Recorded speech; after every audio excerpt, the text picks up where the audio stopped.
आप सभी का स्वागत है हमारे और आपके प्यारे से चैनल मैथ शिक्षक में। आज हम लोग कर रहे हैं exercise 3.2 a pair of linear equation का, ठीक है, थर्ड चैप्टर का क्वेश्चन नंबर 3 करने जा रहे हैं आज हम। On comparing the ratio a1/a2, b1/b2 and c1/c2, find out whether the following pair of linear equations are consistent or inconsistent। तो बच्चों फर्स्ट सम है 3x - 2y = 5 एंड सेकेंड है 2x - 3y = ठीक है बच्चों। a1 is 3 here,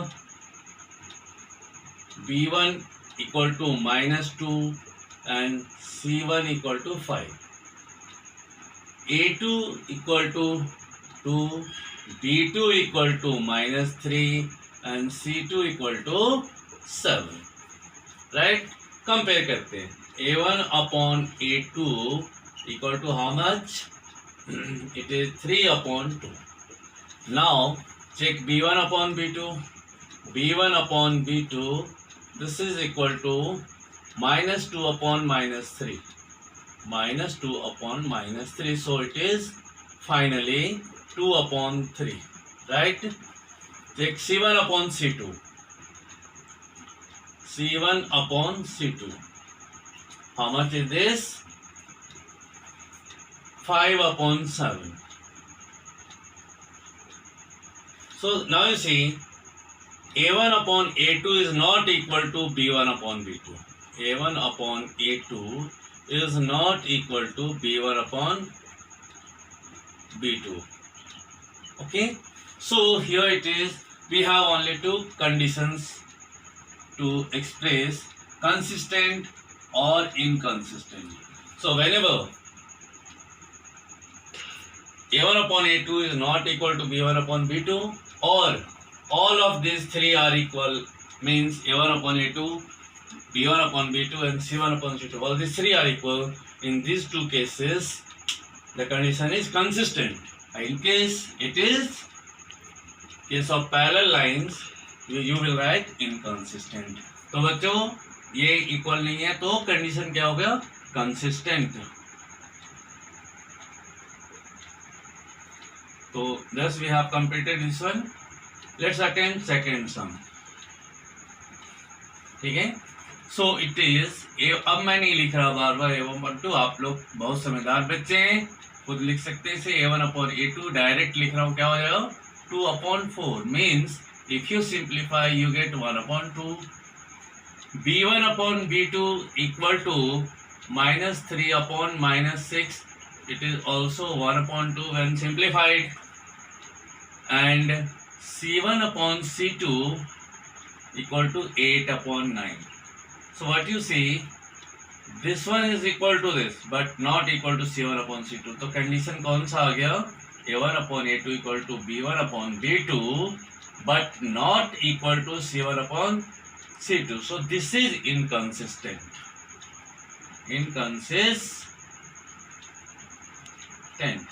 पैरेलल की line की भी होती है। इंट्रोडक्शन वाले पार्ट में इन चीजों को डिटेल में मैं एक्सप्लेन कर रखा हूँ, उस वीडियो को जरूर देखिए। So let's check what is here.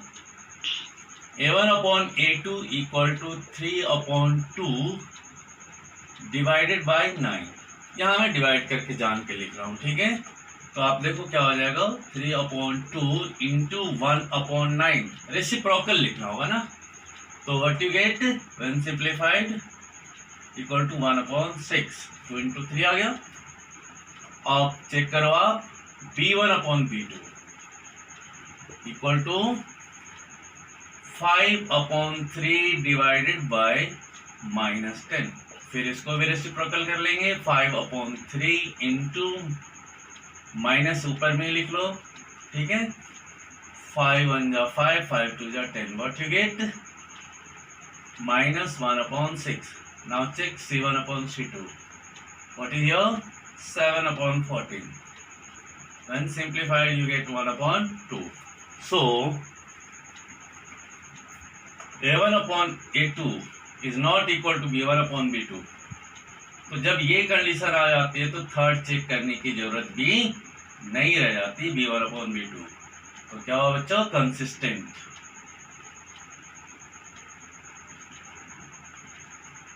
Next one is fourth sum. A1 upon A2 equal to 5 upon minus 10. When simplified, it gives you 1 upon minus 2. B1 upon B2 equal to minus 3 upon 6. When simplified, you get minus 1 upon 2. ठीक है, and C1 upon C2 equal to 11 upon minus 22. When simplified, it gives you 1 upon minus 2. इसको standard form में आप लिखते हो तो क्या हो जाता है, ये माइनस यहाँ आ जाएगा, इस केस में भी इसको ऊपर रख दो. तो what you see here, all these three conditions are equal. A1 upon A2 equal to B1 upon B2 equal to C1 upon C2. So this is consistent. एक ही केस है जो यहाँ पर इनकंसिस्टेंट होगा जब पैरेलल वाली केस आती है. ओके, नेक्स्ट है अब third, fifth some sorry. A1 upon A2 equal to 4 upon 3 divided by 1 upon 2, or implies that 4 upon 3 into 1 upon 2. So it gives you finally 2 upon 3. B1 upon B2 check कर ले बच्चों, equal to 2 upon 3. ठीक है, next C1 upon C2 8 upon 12. 4 2 is 8, 4 3 is 12 equal to 2 upon 3. तो देखिए बच्चों, ये आ गया आपका A1 upon 2 upon 3. तीनों ही केस यहाँ भी बराबर है. ठीक है, तो क्या मिल गया हमें, इसको अलग कर दें. A1 upon A2 equal to B1 upon B2 equal to C1 upon C2. So consistent. Okay बच्चों, पॉज करके नोट कीजिए, और हमें मोटिवेट करने के लिए हमारी वीडियो को लाइक और सब्सक्राइब भी जरूर करते रहिए. So we will attend question number 4 next.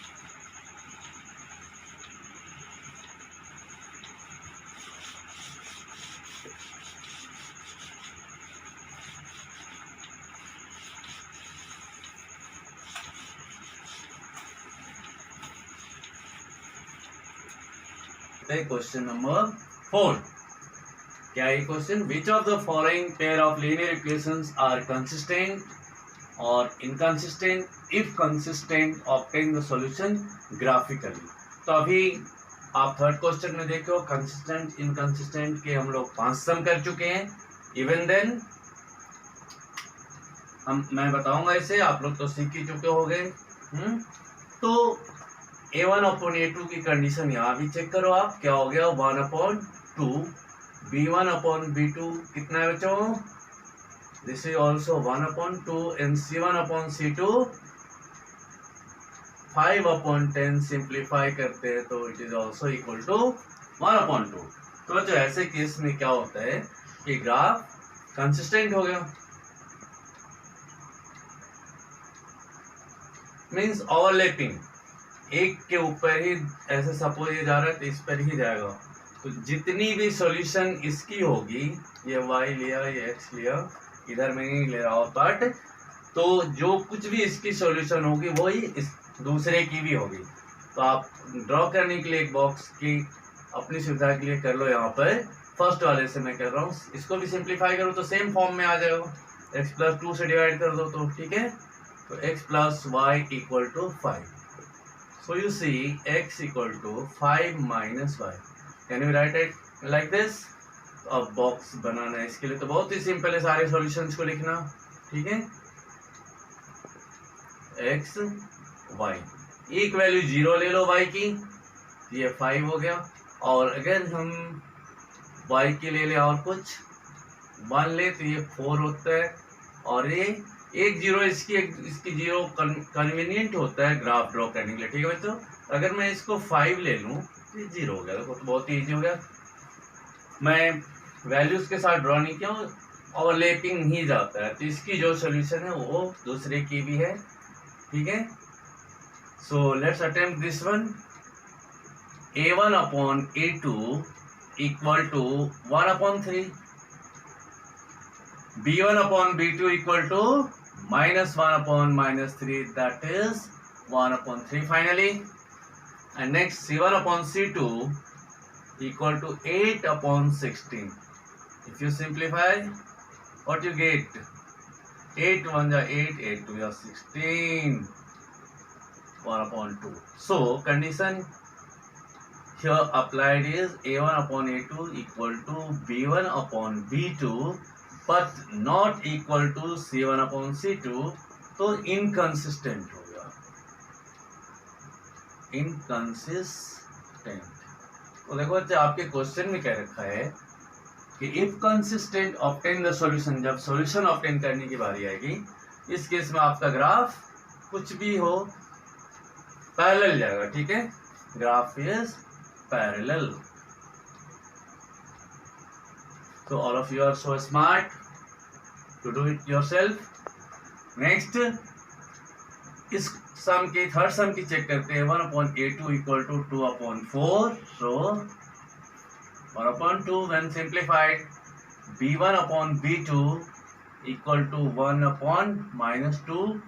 तो देखिए बच्चों, a1 upon a2 ही नहीं है इक्वल, मतलब कंसिस्टेंट हो गया. a1 upon a2 not equal to b1 upon b2, ठीक है.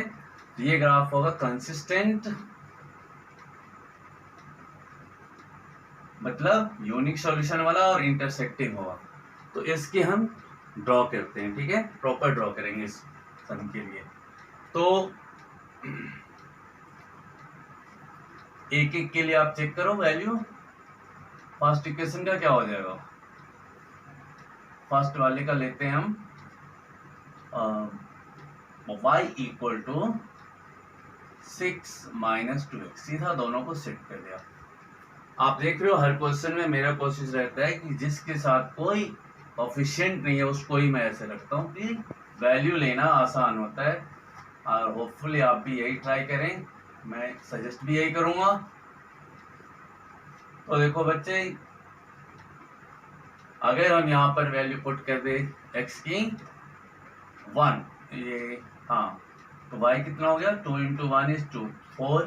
अगर इसे मैं 2 लूँ तो ये हो गया आपका 2, और अगर इसे 3 लेते हैं तो ये 0, ठीक है.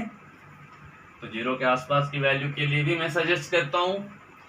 सेकेंड वाला आपका क्या है कि पूरे वैल्यू को अगर 2 से डिवाइड कर दो तो फाइनली ये सिंप्लीफाई होके क्या हो जाएगा?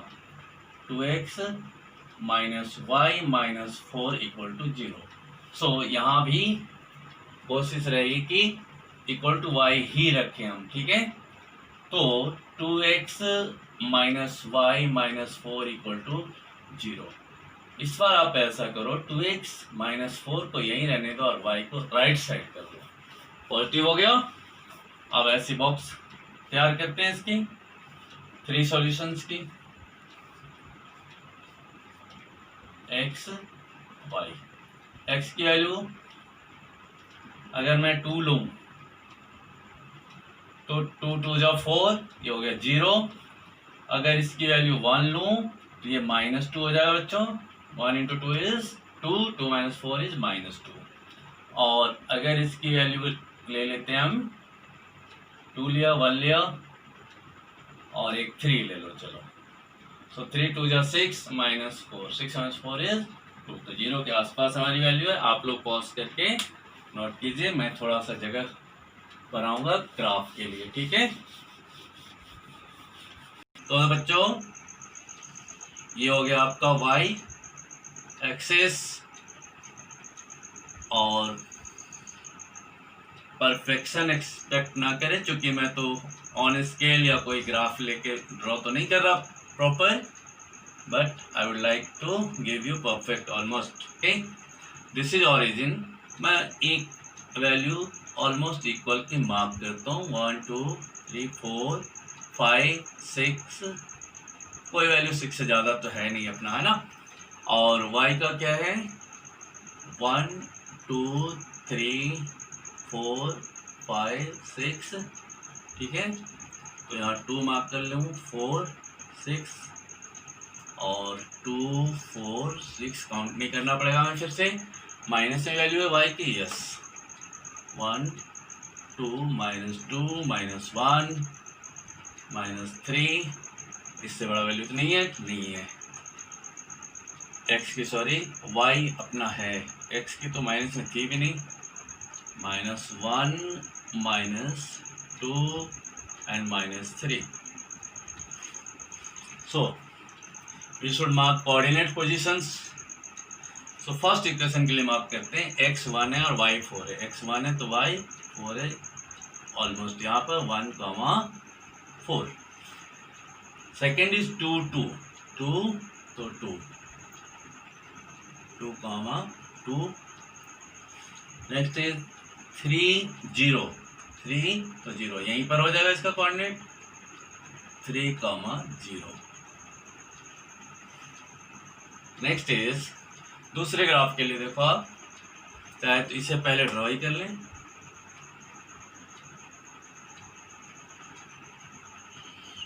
ऑलमोस्ट इस तरह से जा रहा है, ठीक है। तो यहाँ पर लिख दो इसकी वैल्यू, किसके लिए ग्राफ ये y = 6 - 2x के लिए, ठीक है। नेक्स्ट 2 and 0, x 2 है तो y 0, इसकी कोऑर्डिनेट यहाँ पर आ गई 2 0।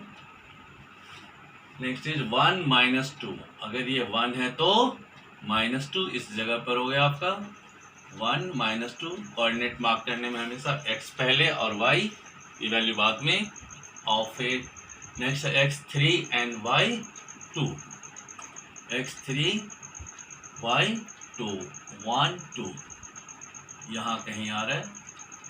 तो देखो बच्चों आप, ये इस तरह चला गया, ये किसकी ग्राफ है, 2x - 4 = y के लिए। ये भी लिख दिया करें, स्केल आप लिख लेंगे, हाँ 1 यूनिट = वैल्यू 1 लिए हुए हम। तो देखो कहाँ पर इंटरसेक्ट कर गया ये, इस जगह पर, ठीक है।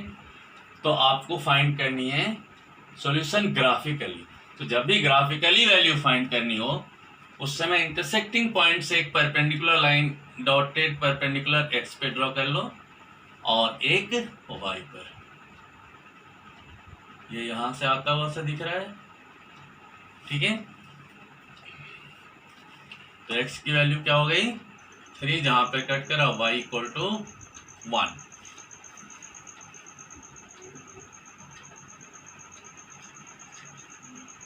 थोड़ा सा वैल्यू फर्क हो रहा है क्योंकि रफली ड्रॉ किया, आप सही ड्रॉ करेंगे स्केल लेकर के प्रॉपर ग्राफ में तो ये चीज परफेक्ट आ जाएगा आपका, क्योंकि वैल्यू यहाँ पुट करने से ये वाला तो सही नहीं बैठ रहा, ठीक है। तो इसको आप जरूर चेक करेंगे और हमें भी बताएंगे, ठीक है। सो अब हमें फोर्थ सम के लिए कंडीशन चेक करना चाहिए, पॉज करके नोट कीजिए।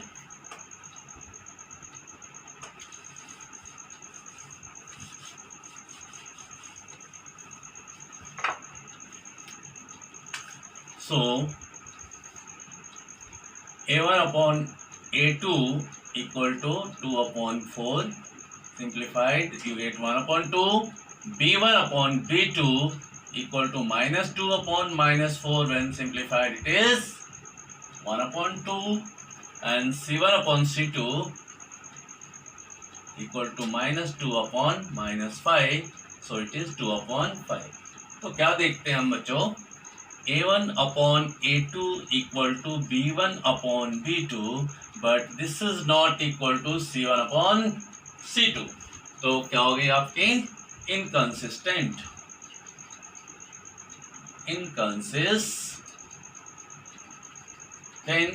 सो ग्राफ तो पैरेलल होगी, आप जरूर ड्रॉ कर लेंगे, बट क्या कह रहा है if consist obtain the solution. तो जब ग्राफ पैरेलल जाएगी तो सॉल्यूशन तो मिलना नहीं है, ठीक है। तो इन वैल्यूज के लिए आप फाइंड कर लेंगे। तो बच्चों मिलते हैं अगले वीडियो में, टिल देन बाय। मेहनत करते रहें, हमें भी इनकरेज करते रहें।